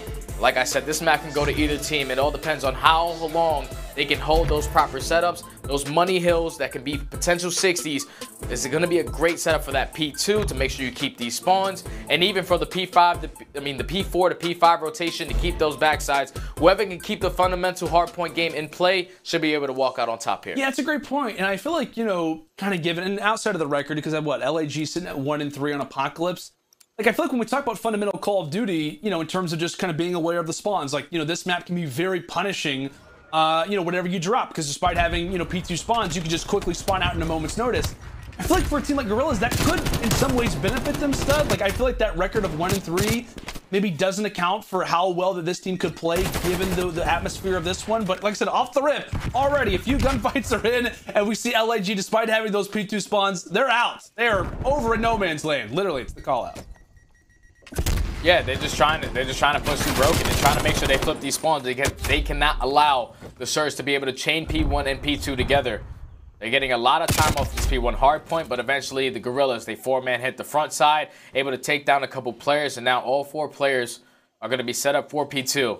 It's all about just holding this first push, because the Surge, they're coming from multiple different angles. If one player drops right now from LAG, he will spawn all the way across the map, so you need to play your life right now if you're LAG. But a good 40 seconds from the Surge to start off this P1 hardpoint is exactly the best case scenario. But 2 kills are going to go in favor of LAG. And those guys are going to spawn all the way out low trenches. And so far, LAG, they're just doing a great hold and just playing real tight and holding this hardpoint. I was going to say for a moment, I was like, okay, Guerrillas, do not tell me we're going to lose spawns in the first, like, 10 seconds of the map. But that's the way that Apocalypse can work, as a 3-man push, not toward the back from the Surge, looks to be attempted. But that one is going to be a no-go. A solid hold early here out of LAG, and a much-needed one, given the way that P1 did, in fact, work out. But like we said, man, Apocalypse, it just continues to be a map that teams are, you know, trying to figure out. It continues to be a map where teams are trying to figure out exactly how it works, how punishing it can be, still learning the spawns and whatnot. But despite that, a major gunfight going down on the point. 15 seconds left, and it will be a fight won by Gunless. So he will crew a few more of those seconds, but again, it's just really overall trades, players off of spawn. LAG do get the spawn, so really that time will be awarded to them. So now we head in toward P3. Really for Surge, nobody inside as of yet. Really forces that were pushed over toward that area did end up dropping, and with that 3-piece there for Guerrillas, that makes their life over at Stilts that much easier. Yeah, a lot easier indeed, man. You're going to know that all the Surge players are spawning out towards back P5. So you see the pre-aims from these players just focused on the push through. 2 kills are going to go in favor of LAG, make it 3. So now all the Surge are starting to spawn out towards the backside. This is the best case scenario. The pinch comes in on Gunless. That's going to be all 4 players down. So far, they have held the last 2 hardpoints down to the T. A full 60 on that P2. And now already starting off with 40 seconds on this P3. And they're keeping the rotations all the way to P4. Yeah. You see number 4 in aBeZy, he's setting up nice and early. They know exactly what the situation is. And right now, Guerrillas are just a step ahead. Guerrillas are indeed with a solid advantage, as we still have P4, P5 left. The recipe for success is looking great, as aBeZy sitting at 10-3. continuing to be an issue around the map. Now we'll go ahead and step aside, like I said, with 2 big hard points up next. We'll go and listen in with the comms of the LA Guerrillas for our Astro listen in. Looking at Coop. I'm good. He's top. Yeah, he's top. Pierce going to the back. I spawned deep. One's gonna be front. I'm looking Coop. He's gonna lay down. Stay down. I pop front. I'm coming. I pop front. I'm coming. Coop absolutely. Dashy and Coop was absolutely. Weak left side. I need over. Trying to get out. Win. Still Coop. Trying to over. Zombie. In the back. Elbow. Dead. Nice. There's 2. There's 2 on it. You can leave that. Leave that and rotate. Yeah, you guys should rotate. I'm top ammo right now. One more. I'm JT spawned out. One more. Nice. JT killed me. JT's already P1. JT's P1 right now. Yeah, 2v1. I'm replacing you. I'm backing up. Try to stay left dirt. I'm running away. I spawned out, guys. Try to stay left. I'm pitching up dirt. I'm shoulder. I'm One's elbow. Mid's open. He's late dirt. He's still dirt. He's dirt now. He's heading. There's 2. Yeah, I'm flashing. For ammo. I don't see him. Hold pit. Here, let's get him back in one shot. I'm holding. I'm pushing Coop. I'm blocking. Fuck yeah. Let's go. Let's get fucking 6 here. Top map. I'm coming to help. I have all the back right now. He could come dirt on me. I'm watching my above me, top TV. Actually, I can have low, Sam dead. You hold it. Drop me down. JT. There you go. I'm going for the flip. Last guy. He's counting you, Justin. Nice. Yeah, I give it back. He's gonna spawn in the back. Pierce my spawn there. Nobody here. Oh, okay. Coming dirt. One's already top map. One's top map. Top TV above me. Top TV. Top TV. Guys. Nice. Another one. Above me. Top TV. Here's the absolute cliff. Still top TV. That's fine. Just play control. Top TV again. Top TV again, Brian. Here, Sam. Are you coaching? You're gonna tell my back. P3 hurt.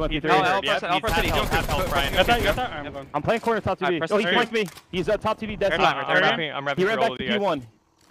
I'm just holding low heli right now. I'm waiting. Yeah, wait. Let's go. It's hard hit dirt here. They have a trophy low dirt or low P1. I got you. It could be heli. Remember. Whoever's there. All right, Guerrillas up big after our first set of rotations. Instead, I don't know about you, but I was getting hyped from those callouts myself.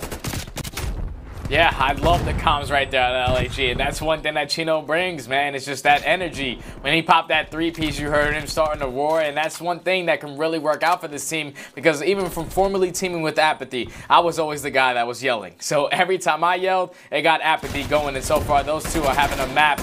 But I just love how in the comms that they were just a step ahead.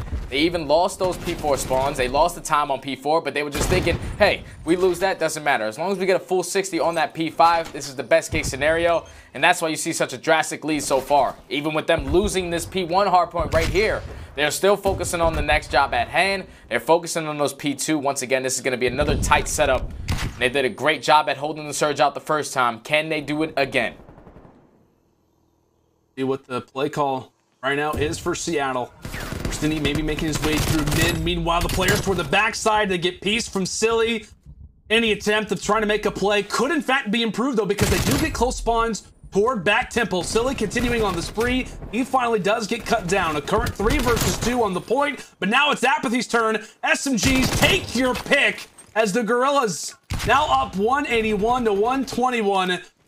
Cover fire is enforced. There goes Gunless. Guerrillas continue despite the spawn out, despite the advantage that Seattle get granted with those close spawns toward temple. Guerrillas go on a spree, and they're going to be up, what, a good 100 seconds? As long as they hold every single second left, they're going to be up by a good 100 points. Now coming in toward next, and they're already thinking long term. They're here on the flank. Prestinni thankfully takes them down. But it just looks like there is 5, if not 6 players on the map right now from LAG. Yeah, they're just all over the map, man. It's really hard to keep track of where everyone is. But if you're looking at the side of Surge, man, it's just a lot of inconsistency once again, man. Octane is having one of the worst games I've ever seen him ever have. And this is just something we usually don't expect out of a player of his caliber, but they need to start to turn up here. LAG, they're keeping control of low trenches. They're still collecting a lot of this time. But here comes the push from the Surge. 2 players are eventually going to drop on the side of LAG. And finally, the Surge are able to set up on a hard point and gain some time to try to get back into this one. And they have time to do something. Now is the time on the brink of elimination. Players being traded every which way. Now it comes down to Decemate, and what a big double that is. You can give that 20 seconds away, but he falls on the point as well. You cannot afford to give these 15 seconds left. You've got to play nearly perfect hard point just to even have a chance. It's easier said than done. Decemate, again, doing everything in his power. Keep this one afloat. This Guerrilla's going to be within 15 seconds before this one is done. Surge are prepared with the rotation. Set up nicely for P4, but as we said, Stud, they've got to chain quite a bit of few things together.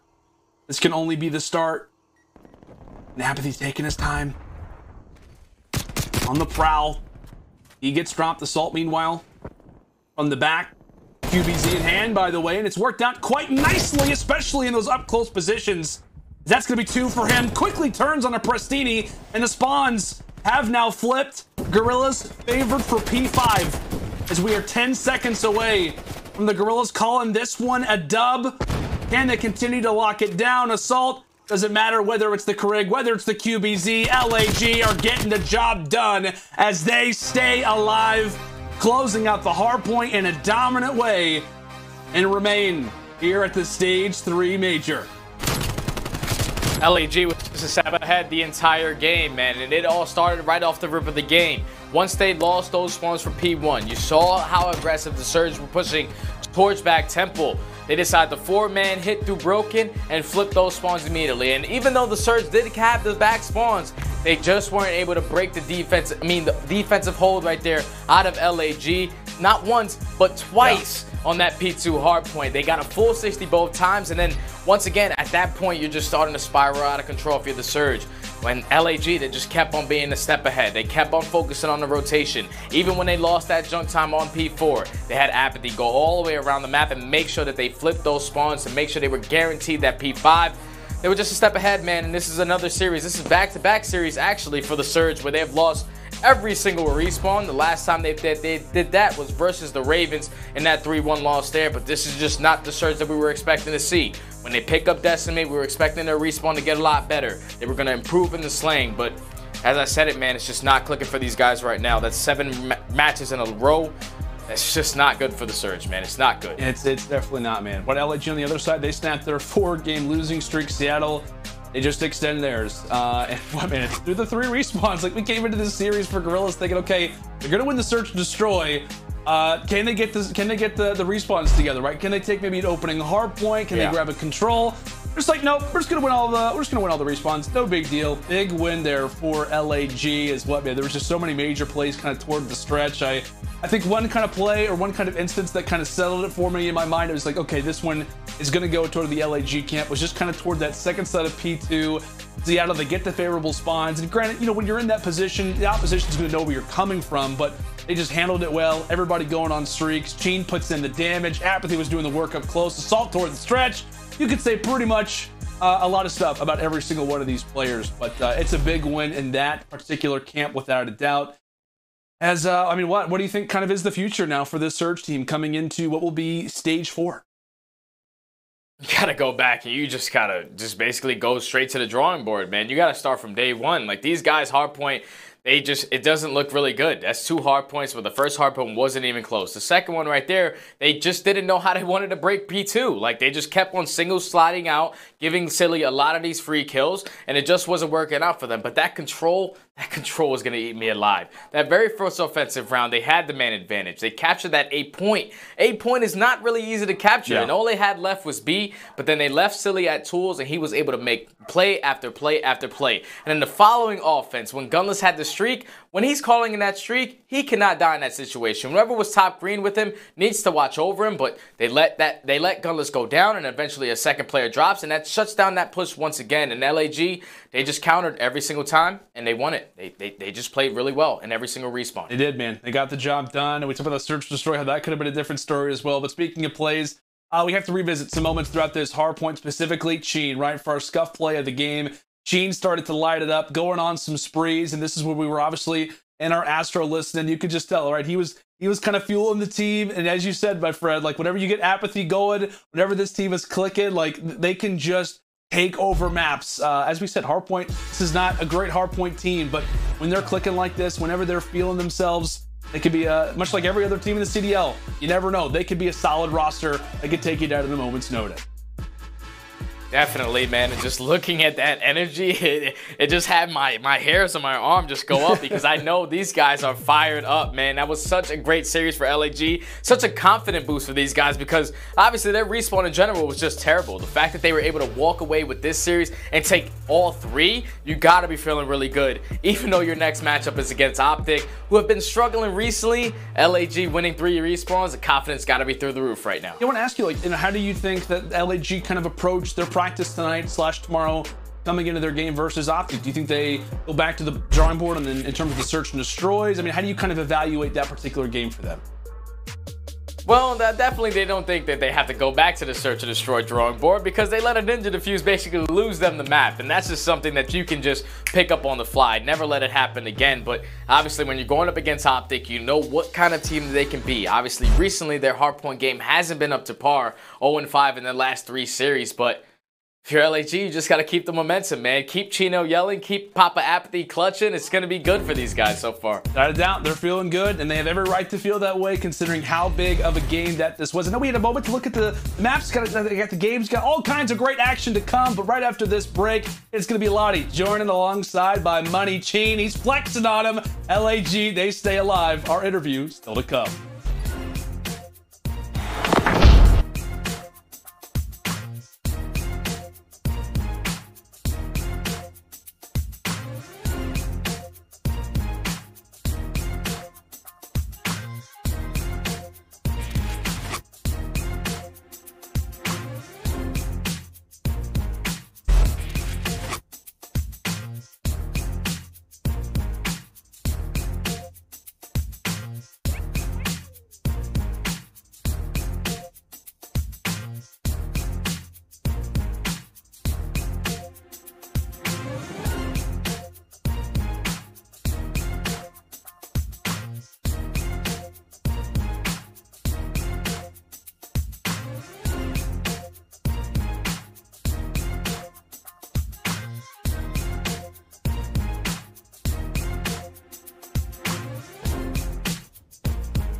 Hello everybody and welcome to your Game Fuel Victory Spotlight. Joining me I have the lovely Cheen from LAG.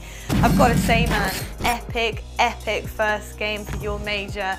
And it is your first major personally with LAG, and it looked like you had ice in your veins. You were doing incredible stuff across all of the maps there in that series. Amazing stuff. But I've got to ask you, a little bit of nerves coming into the first major, or are you feeling pretty comfortable right now? I'm feeling really confident. I felt like during the league we had a lot of close games that could have gone our way, and I think all of us know that. So I think we just kind of realized we have to slow down a bit, make sure we're like playing together better, and just actually closing out these maps that can like win a series. So I was feeling really confident that we could do that like in the week that we prepared to get here. So. Definitely, I was going to ask you a little bit more about your preparation, just because obviously it has been quite the journey getting to this point right now, and essentially you've got a bit of a marathon ahead of you heading into that elimination bracket and having to make the run. How have you guys prepared, you know, really off the sticks and on the sticks potentially away from the games in order to make sure you can't make any mistakes going forward here? So how have you prepared for that type of a vibe for the team? Well, I feel like when we go into practice every day, we really try to improve, and then after practice, like, if we feel that we were trying to get more on the same page on a map or anything like that, like we'll watch it over. And then I feel like all of us are like really good friends outside of the game too. So like we have a really good chemistry, and just like we'll mess around after scrims, and sometimes we'll play basketball, sometimes we'll just hang out in TeamSpeak and play games. So like I feel like getting our chemistry up and like being a lot like really comfortable around each other has definitely helped us out just outside of the game. I love that. Cheen, I've got to go, but quickly, who's the best at basketball? I've got to know. Me. I'm a shooter. Hey, like it. Manny Cheen, love to hear it. Thank you so much for joining me, and best of luck through the major. Thank you. Well, there you have it. We've spoken to Chino himself. Things are looking pretty good right now for LAG. He's feeling comfortable. There's no shakes or nerves happening there for Cheen. I think he's going to be on the point throughout the elimination bracket. But stay with us, folks. We have another match coming your way very shortly. It's going to be an absolute banger. Mutineers versus the Thieves coming to you right after this.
Ladies and gentlemen, welcome back to the Call of Duty League. It is time for another series, our first of the winners brackets here in Major 3, and it is going to be a true doozy. We're running it back all the way back to Major 1's grand final. It's Atlanta FaZe versus Dallas Empire, a match for the ages, but a very different look for both, well, for one of these teams. The other one is just really good at search and destroy now. Here we go. My name is Miles Ross, and his name is Chance, and we are ready to rock and roll into this one, my friend. How are you doing?